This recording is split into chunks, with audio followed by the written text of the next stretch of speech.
People के पेड़ के नीचे हम लक्ष्मी जी के साथ शनिवार के दिन आपसे मिलने के लिए आए हैं। शनिवार के दिन जो पीपल के वृक्ष के नीचे दिया लगाएगा उसके घर में कभी संपदा की कमी नहीं होगी।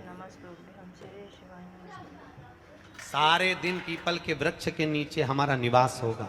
आज भी नियम है, जिसको शनि लग जाता है एक काजल की डिब्बी ले लो और काजल की डिब्बी को 21 बार उतार कर उसको एकांत में जाकर जंगल आदि में एकांत में किसी पेड़ के नीचे इतना सा खड्डा खोद कर उसमें काजल की डिब्बी को डाल दो और मिट्टी से पूर दो, उस व्यक्ति का शनि समाप्त हो जाता है। काशी विश्वनाथ का नाम लेकर काजल की डिब्बी को 21 बार उतार कर अगर काशी विश्वनाथ का नाम लेकर शनि वाले व्यक्ति को अगर पेड़ के नीचे दबा दे, शनि समाप्त। शनि उसको शनिवार के दिन जो पीपल के वृक्ष में सरसों के तेल का दीप लगाता है उसको शनि कभी परेशान नहीं करता। एक बात हमेशा ध्यान रखिएगा, मान लो अगर कोई भारी रोग ऐसा शनि महाराज के कारण हो गया हो, अच्छे काम करते करते उल्टे हो रहे हैं, होते हैं किसी किसी के साथ में, विपरीत परिस्थितियां आ जाती है, अच्छा करने जाओ बुरा हो जाता है, अच्छा कर्म करने जाओ बुरा हो जाता है। तो पीपल के वृक्ष की जो छाल होती है, छाल देखिए, पीपल के वृक्ष में जो छाल लगी होती है उस छाल को घिसकर चंदन बनाकर भगवान शंकर का स्नान कराकर अभिषेक कराकर पूजन कराने के बाद हमें पिपलेश्वर महादेव का नाम लेकर, कौन से महादेव? पिपलेश्वर महादेव का नाम लेकर वो जो घिसी हुई छाल होती है उस छाल का तिलक भगवान शंकर को लगा लो और उसी का थोड़ा सा भाग अपने कंठ पर मस्तक पर लगाना प्रारंभ कर दो। धीरे धीरे जो विपरीत दशा है वो सुधरना प्रारंभ हो जाती है। पर नाम याद रखना, पिपलेश्वर, जम के बोलिए पिपलेश्वर महादेव। एक देवता ऐसे हैं जिन्होंने दूसरे का हिस्सा खाने का प्रयास करा था और आज भी उस देवता से दुनिया डरती है। और उन्होंने दूसरे का हिस्सा खाने का प्रयास करा था तो शंकर भगवान ने उसको भी नहीं छोड़ा। कौन से देवता? वो बाल्टी में हर शनिवार को आते हैं आपके यहाँ। कौन से? शनि देव। उनने क्या करा था? भगवान सूर्य नारायण ने अपने सारे पुत्रों को देखा, सारे पुत्रों,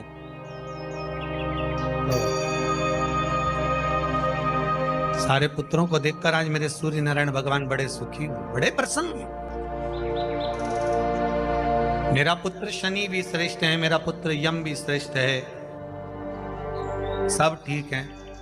आज भगवान सूर्य देवता ने अपने पुत्रों को बुलाकर कहा, आज मेरा मन कर रहा है कि मैं सारे लोगों का राज्य अपने पुत्रों को बांट दूं, सबको अपना अपना हिस्सा दे दूं। शनि महाराज जी को भी हिस्सा दे दिया गया। अब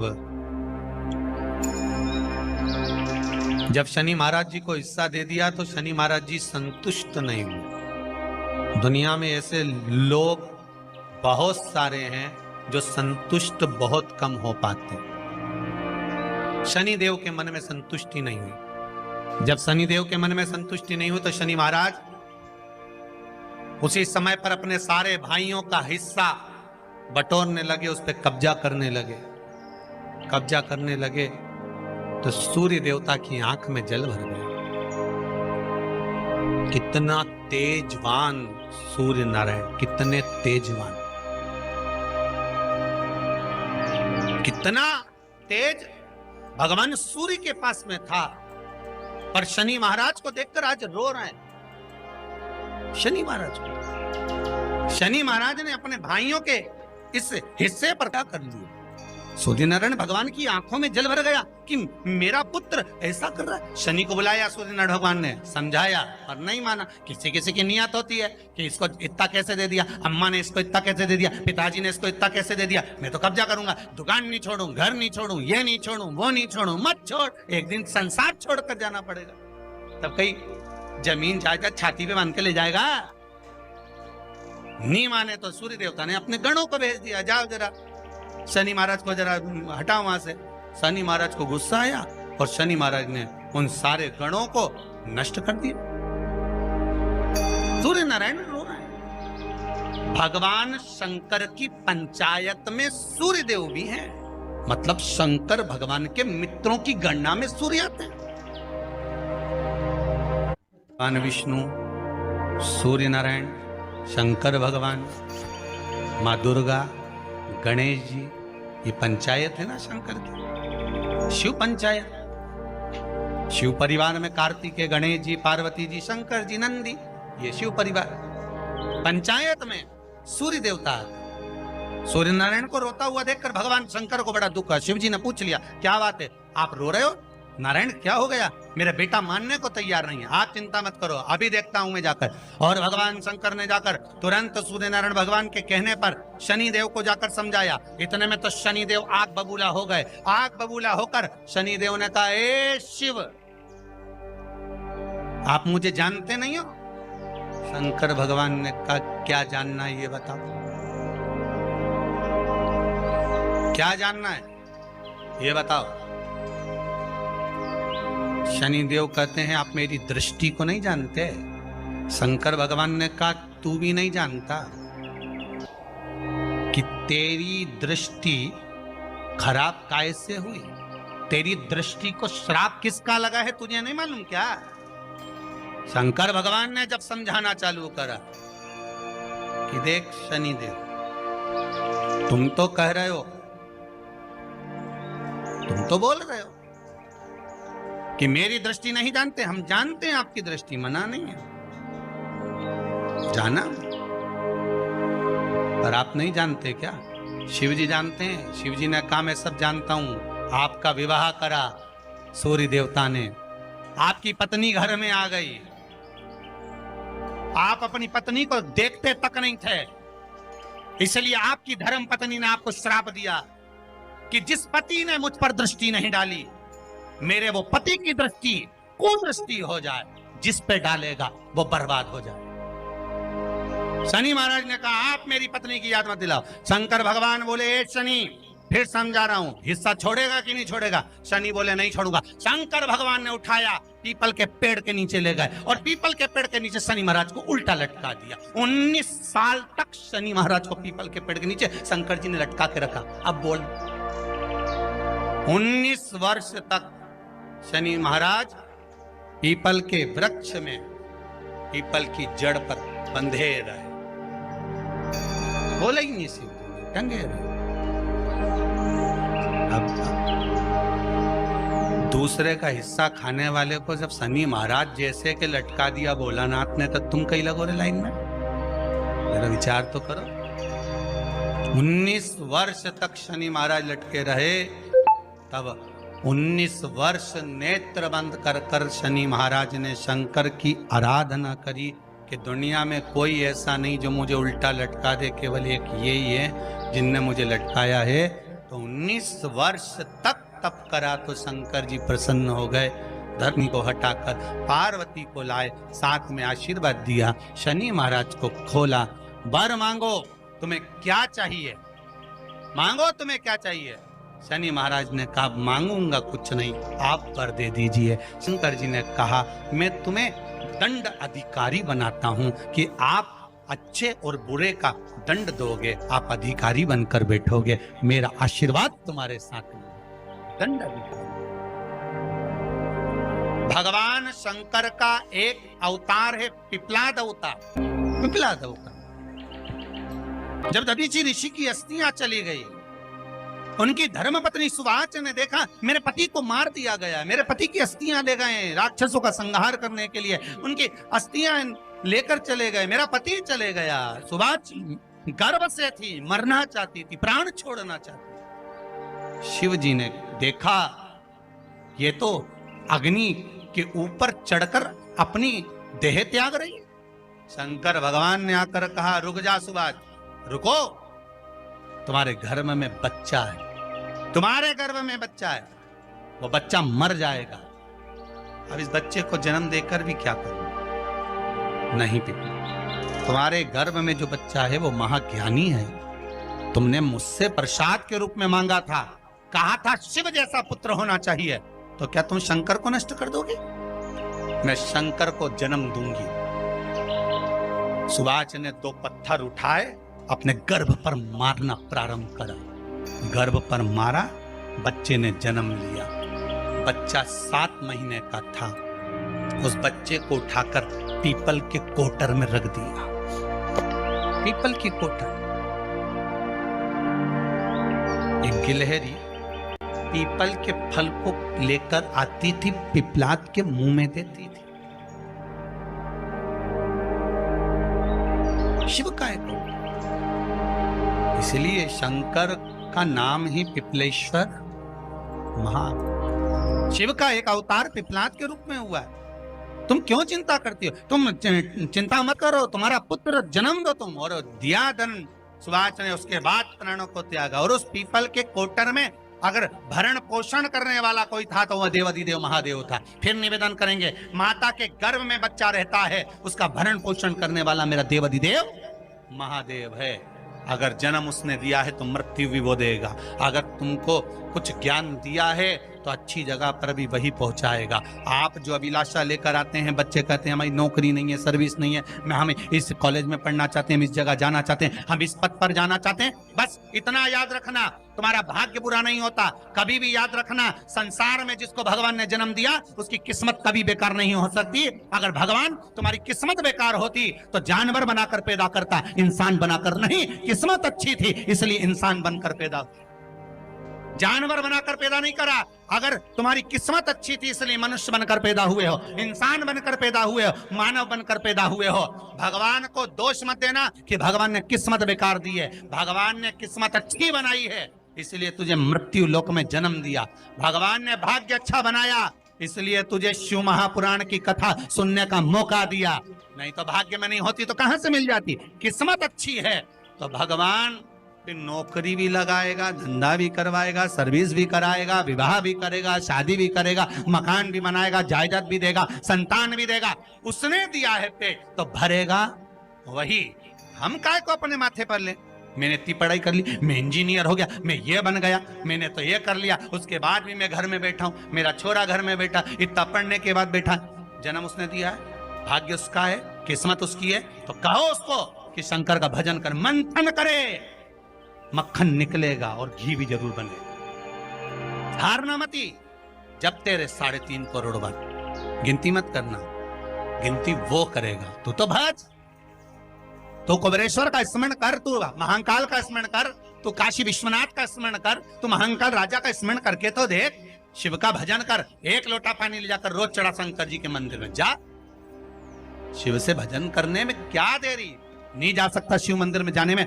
बच्चों को अगर शर्म आती हो तो बेलपत्री के पेड़ के नीचे पानी चढ़ाया, वो भी नहीं कर सकता तो पीपल के पेड़ के नीचे चढ़ाया, वो भी नहीं कर सकता तो आंवले के पेड़ के नीचे चढ़ाया। पर कहीं जुड़ तो सरी, एक बार साध तो सरी, पकड़ने का प्रयास तो करो परमात्मा। शनिवार का दिन है जिस दिन अपन इस दरिद्रता से मिलने के लिए पीपल के पेड़ के नीचे आए हैं। हिंदू धर्म में ये दिन पीपल के वृक्ष के लिए पूजनीय होगा। जो भी शनिवार के दिन पीपल के वृक्ष की पूजन करेगा, दूध चढ़ाएगा या मिष्ठान का भोग लगाएगा, लक्ष्मी और नारायण उसके घर में प्रवेश कर जाएगा। लक्ष्मी और नारायण उसके घर में प्रवेश करेगा, इसलिए नियम बनाया। कौन से दिन का? शनिवार। लक्ष्मी जी बोली, नारायण आपने तो 1 दिन का वार लिख दिया। शंकर जी ने 7 वार बनाए हैं, रविवार, सोमवार, मंगल, बुध, गुरु, शुक्र और शनि। ये शिव जी ने बनाया। अब 1 दिन आपने अपना बना लिया, बाकी के दिन अगर कोई इस पीपल के वृक्ष के नीचे आएगा और यहां तो दरिद्रता बैठी है तो उसका क्या होगा? भगवान नारायण बोले, सुन दरिद्रता, तेरे से एक विनती है, अगर कोई भी मनुष्य इस पीपल के पेड़ के नीचे अगर 7 दिन में आता है और उसके हाथ में अगर कोई सामग्री होती है तो तू उसके घर में प्रवेश नहीं करेगी। नियम है पीपल के वृक्ष का, या तो पानी का लोटा लेकर जाओ, कुंकू का चोपड़ा लेकर जाओ, शक्कर लेकर जाओ, या पेड़ के नीचे चींटी को डालने के लिए आटा ले जाओ, पर खाली हाथ पीपल के वृक्ष के नीचे कभी मत जाओ, कभी नहीं जाओ। खाली हाथ जाओगे तो दरिद्रता तुम्हारे घर में प्रवेश करेगी। दरिद्रता उठकर खड़ी होकर बोली, नारायण तुमने अपनी मनमानी करी है, एक दिन मुझे भी मेरा चाहिए। भगवान ने कहा बोल कौन सा दिन चाहिए। दरिद्रता कहती है रविवार के दिन इस पीपल के वृक्ष के नीचे मैं दिन भर नृत्य करूं, इसमें रहूं, और जो यहां आए रविवार को मैं उसके घर में प्रवेश करूं। भगवान ने कहा ठीक है। दरिद्रता रविवार का दिन एक ऐसा दिन रहेगा जिस दिन तू इस पीपल के वृक्ष के नीचे नृत्य करेगी, और जो आएगा इस पीपल के वृक्ष के नीचे तो उसके साथ प्रवेश करेगी। मैंने तुझे वर दिया। इसलिए हमारे यहाँ केवल पीपल का वृक्ष अगर दीवार में भी लग जाता है ना, किसी की फैक्ट्री की दीवार में, किसी के घर की दीवार में पीपल का वृक्ष अगर लग जाता है, पीपल का पौधा लग जाता है, उसको कितना भी तोड़ लो वो वापस लग जाएगा। फिर तोड़ोगे फिर लग जाएगा। अगर पीपल के पौधे को तोड़ना है तो केवल रविवार का दिन एक नींबू, एक मिर्ची और बमूल का कांटा, ये 3 चीजें रखने के बाद में आधे घंटे बाद रविवार के दिन पीपल के पेड़ को उखाड़ कर फेंक दो। दूसरी बार कभी पीपल दीवार में लगता ही नहीं, कभी नहीं लग सकता। केवल एक रविवार का, केवल एक संडे, इतवार का। घर में दीवारों पर अगर पीपल लग भी गया है, इसलिए पीपल के वृक्ष को उखाड़ने का, अगर घर में पीपल लगा हुआ है या पीपल का पौधा हमारे घर में लग गया, उसको उतारना, निकालना, लगाना, तो पीपल के वृक्ष को अगर निकाला जाता है तो रविवार के दिन, और अगर पीपल के वृक्ष को कहीं लगाया जाता है तो सोमवार के दिन या मंगलवार के दिन, बुधवार के दिन, इन दिनों में लगा सकते पीपल के वृक्ष कहीं लगाना। शनिवार का दिन एक ऐसा दिन होता है जिस दिन पीपल के वृक्ष को कहीं जाकर लगाया नहीं जाता, क्योंकि शनिवार के दिन पीपल के वृक्ष के नीचे लक्ष्मी रहती है। हम अपने हाथों से अगर पीपल का वृक्ष किसी दूसरी जगह पर शनिवार को रोपित करते हैं तो हमारे घर की लक्ष्मी अपने घर से छिन्न होकर चली जाती है। इसलिए शनिवार के दिन पीपल लगाया नहीं जाता, किसी के घर जाकर उसको वापस पलटा नहीं जाता। लग गया उसको प्रभु मेरी धर्म पत्नी को कहाँ रखूं आप बताओ। वो तो जहां यज्ञ होता है, अनुष्ठान होता है, दान होता है, पुण्य होता है, सत्कर्म होता है, वहां जाने को तैयार नहीं। अब करूं क्या। भगवान ने बोला एक काम करो। दुर्वासा जी बोले जिसके यहां रात्रि में बर्तन झूठे पड़े रहते हो उसके घर में इस दरिद्रता को लेकर तुम प्रवेश कर जाना। जिसके यहां रात्रि में बर्तन झूठे पड़े हो वहां लेकर प्रवेश कर जाओ। दूसरी जगह दुर्वासा जी बोले जो स्त्री घर में दोपहर के समय पर सो रही हो उसके घर में इसको लेकर प्रवेश कर जाइए। जो स्त्री दोपहर के समय में घर पर सो रही हो इस दरिद्रता को लेकर प्रवेश कर जाइए। तीसरा, जिसके यहां पर दरवाजे पर कांटे वाले पौधे लगे हों उस घर में इस दरिद्रता को लेकर प्रवेश कर जाइए। दरिद्रता कितनी सुंदर बात कही है। दाता और विधाता कौन कौन? दाता और विधाता। लक्ष्मी और दरिद्रता के सगे भाई हैं। कौन कौन? दाता और विधाता। दाता को फिटकरी प्रिय है, विधाता को नमक प्रिय है। ये दोनों हमेशा लक्ष्मी को और दरिद्रता को दोनों को समझाते थे, दोनों में प्रेम बढ़ाते थे। आज भी हिंदू धर्म की रीति है। यहां तो ठीक है, जिसके यहां पर भी अगर थोड़ी सी भी परेशानी होती है, थोड़ा सा क्लेश होता है, अशांति होती है, लक्ष्मी नहीं टिक रही हो, काम नहीं बन रहे हो, बहुत प्रयास करा जा रहा हो और हमारा कार्य नहीं होता, तो क्या करते हैं? फिटकरी और नमक को पानी में डाल देते हैं और घर में पोछा लगा देते हैं। आप लोगों ने आजकल फेसबुक पे भी पढ़ा होगा, व्हाट्सएप पे भी पढ़ा होगा। तो क्यों लिखा उसमें? उसका कारण ही केवल रहता है कि दाता और विधाता की प्रियता उसमें।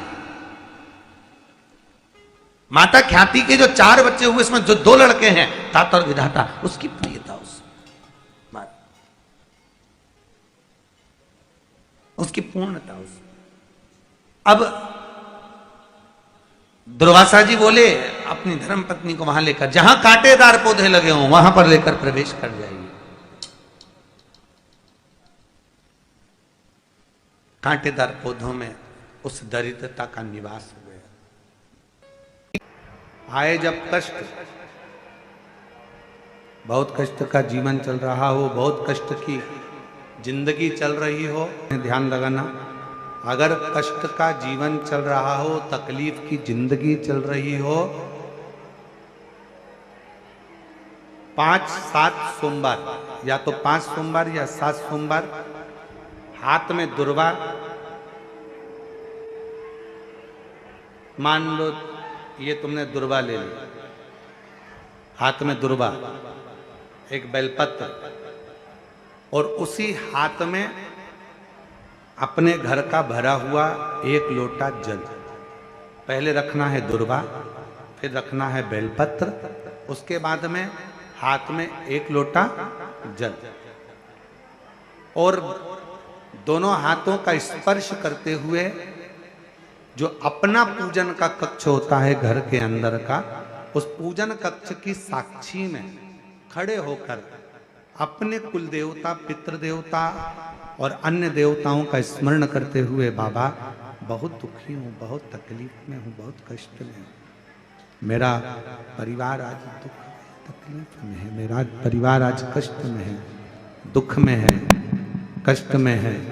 बाबा को अपने मन का भाव कहते हुए, हृदय से प्रार्थना करते हुए अपने घर के मंदिर से निकलकर फिर उस जल को लेकर शिवालय तक जाओ और दक्षिण की ओर खड़े होकर उत्तर की ओर मुख कर जल समर्पित करो। बेलपत्र और दुर्वा दोनों को अशोक सुंदरी वाली जगह पर चढ़ा दीजिए। अशोक सुंदरी की जगह तो सबको मालूम है ना। अशोक सुंदरी वाली जगह पर उस बेलपत्र और दुर्वा को समर्पित कर दो। चढ़ा हुआ थोड़ा सा जल लेकर आओ, घर के दरवाजे पर उसका छींटा दे दो, लेपन कर दो, और बाबा से 5 सोमवार नियम से आप दुर्वा, बेलपत्र और जल का प्रयोग अगर करोगे, 5 सोमवार पूर्ण होंगे, जो तुम्हारा दुख है वो समाप्त जरूर होगा। शिव करुणा जरूर, शिव कृपा जरूर।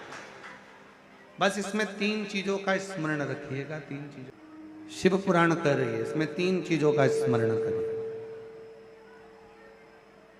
पहले नंबर पर दुर्वा, दूसरे नंबर पर बेलपत्र, और तीसरे नंबर पर जब जल चढ़ाकर वापिस आओ तो अपने घर में प्रवेश के पहले देहली पर, चौखट पर भगवान शंकर के अपने घर के द्वार पर शिव का नाम लेकर जल का सिंचन।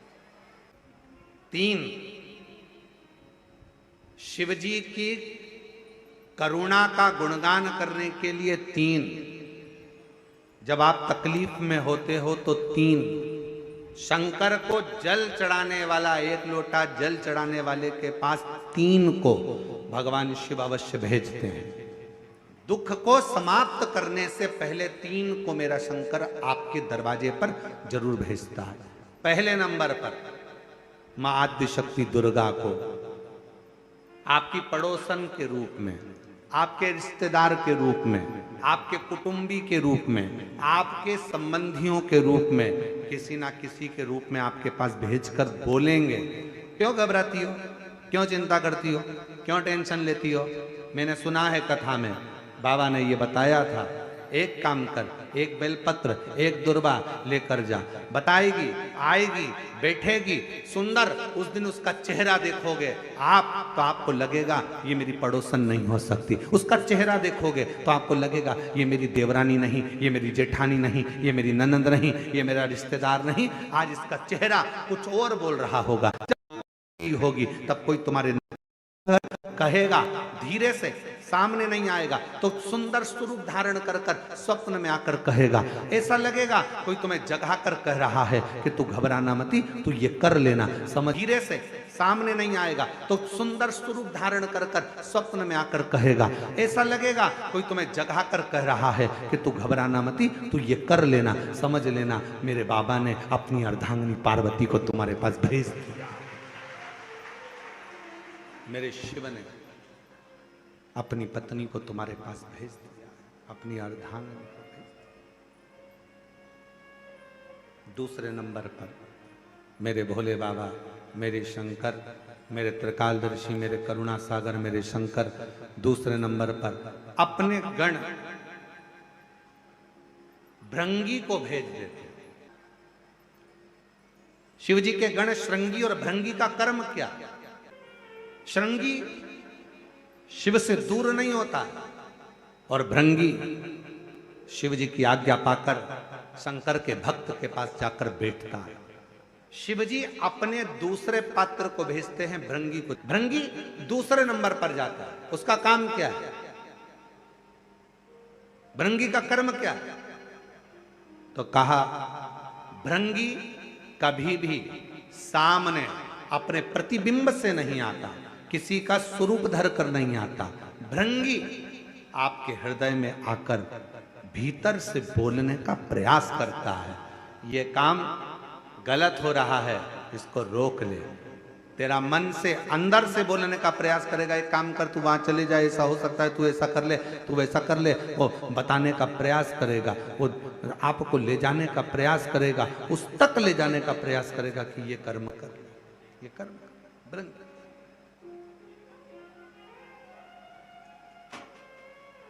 दूसरे नंबर पर भृंगी आपके मन की वाणी को शिव तक पहुंचाने का प्रयास करेगा।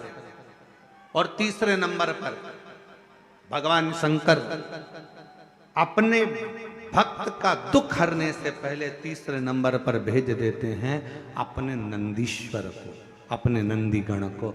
मेरे शिव भेजते हैं। नंदी का काम क्या है? जैसे ही नंदी आता है, कोई व्यक्ति के रूप में, किसी रूप में, किसी फोन के रूप में, किसी कॉल के रूप में, किसी पत्र के रूप में, किसी मैसेज के रूप में, जब नंदी तुम्हारे घर में प्रवेश करता है तब वो तुम्हारे रास्ते को क्लीन कर देता है, रास्ते को साफ कर देता है, उसको मार्ग को प्रशस्त कर देता है। आप दिल से उससे कहो, जहां तार ना जुड़े। कोई कई जगह कहे ना, अभी हमने कहा कि हमारे बच्चे कहे यहाँ पर सिग्नल मिल रहा है, कोई कहे वहां सिग्नल मिल रहा है। अगर सारी दुनिया से हार गए तो फिर एक जगह पर जाकर सिग्नल मिलाना। एक बार शिव महापुराण की कथा में पहुंचकर बाबा देवाधिदेव महादेव से अपने मन की बात कहकर कभी योग बन जाए तो उस कथा में आसन बिछाकर जमीन पर अपना आसन डालकर ये नहीं सोचना कि मैं वीआईपी कितनी हूं, मुझे कहां बैठना चाहिए, कहां रहना चाहिए। एक बार उस पवित्र प्रांगण में जहां बाबा की कथा हो रही हो, जहां बाबा कुबेर भंडारी का आनंदमय कथा कर तत्व ग्रहण करने को मिल जाए, वहीं पर रात्रि विश्राम कर कर बाबा से अपने दिल की बात कहकर अपने मन की बात जरूर कहना। ये निश्चित है मेरे बाबा से तुम्हारा सिग्नल जरूर मिलेगा और शिव आपकी बात को स्वीकार जरूर, शिव सुनेगा। भगवान देवाधिदेव महादेव को जल चढ़ाते हैं, उसके 5 अलग अलग तरीके हैं। बहुत सावधानी से सुनना कथा, आपकी और हमारी जिंदगी की सार्थकता को सिद्ध करने वाली कथा। आज पंजाब की इस पवित्र भूमि पर अगर ये प्रसंग निकला है तो इसको आप अगर सुनेंगे तो आपका जीवन सार्थक होगा। शिव जी को 5 तरह से जल चढ़ाने का तरीका है। जैसे पंचामृत होता है, दूध, दही, शहद, घी, शक्कर, ये सब पंचामृत के अंतर्गत आते हैं, उसी तरह शंकर जी को 5 तरह से जल चढ़ाने का क्रम वर्णित किया गया। अब उसको समझेंगे, बहुत सावधानी से समझिएगा। पहला, जल लेकर आए, सीधे डायरेक्ट शंकर भगवान के शिवलिंग पर चढ़ा दिया। ये प्रथम जल का चढ़ाने का तरीका। दूसरा, जहां से पानी बहकर जाता है, जहां से जल बहकर जा रहा है, उसके ठीक विपरीत जल उत्तर में जा रहा है, आप दक्षिण में खड़े होंगे और दक्षिण में खड़े होकर उत्तर की ओर मुख करेंगे और शिव जी को जल समर्पित करेंगे। ये रोग मुक्ति करने वाला है और हमारे रोग पर हमें विजय प्रदान करने वाला। ये जल चढ़ाने का तरीका। एक, सीधे मंदिर में गए, लोटा भरकर जल उठाया, शिव जी को चढ़ा दिया। दूसरा जल जहां से पानी बहता है, शिव जी का चढ़ा हुआ जल जहां से बहकर जाता है, उसके ठीक विपरीत में शिव जी का जल इधर जा रहा है तो तुम यहां खड़े हो, तुम यहां बैठो, यहां मत बैठना, यहां मत बैठना, इधर बैठो। अगर रोग का निवारण है तो यहां बैठकर। तीसरा, अशोक सुंदरी से जल चढ़ाते चढ़ाते शिवलिंग तक लेकर जाना और शंकर भगवान के शिवलिंग पर पूर्ण जल समर्पित करना। यह तीसरा तरीका, यह कार्य की सिद्धता के लिए। हम जब किसी से आस न लगाकर परमात्मा से विनती करते हैं तो वो विनती करने का तरीका। तीसरा। चौथा, शिव जी पे चढ़ा हुआ जल 5 जगह पर समर्पित करना। गणेश जी, कार्तिकेय, अशोक सुंदरी, शिवलिंग और जलाधारी। ये चौथा क्रम है। जब जिस नारी का, जैसे मेरा नाम मोनिका है, मेरे पति का नाम संजय सिंह है, मैं दिल्ली स्वरूप नगर के निवासी हूं, मेरा फोन नंबर ये है। कहीं बैठी हैं? मैं बाबू को लाए हैं क्या? नहीं लाए? ठीक है, मैं प्रणाम करने के लिए लाई हूं। गुरुदेव, बाबा बाबा है, बैठी है बहन। शिव तत्व है। एक जल चढ़ाने का तरीका, शिव जी को हम जो जल चढ़ाते हैं उसका एक तरीका भी हमारी जिंदगी में अगर हमने उसको स्मरण में रख लिया तो हमारी कार्य की सिद्धता को सिद्ध कर देता, हमें सफलता की ओर लेकर चले जाता है। सीधे जल चढ़ाना, दक्षिण में बैठकर उत्तर की ओर मुख कर कर जल चढ़ाना, अशोक सुंदरी से लेकर शिवलिंग तक जल चढ़ाना, 5 स्थान पर गणेश, कार्तिकेय, अशोक सुंदरी, जलाधारी, शिवलिंग पर जल चढ़ाना 5 स्थान पर। ये चौथे नंबर का। और 5वां जल समर्पित करना।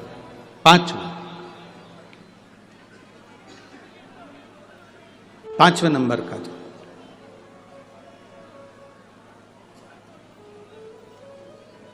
शिव जी को 5म नंबर का जो जल आता है, जो जलाधारी है, ऊपर जिसमें पानी भरा रहता है और नीचे एक एक बूंद टपकता रहता, जलाधारी में जल समर्पित कर कर उसी जल को बचाकर अशोक सुंदरी वाली जगह पर थोड़ा सा चढ़ाकर उसी में से जल शिवलिंग पर जब हम समर्पित करते हैं तो हम जिस कार्य के लिए जा रहे हैं वो कार्य सफल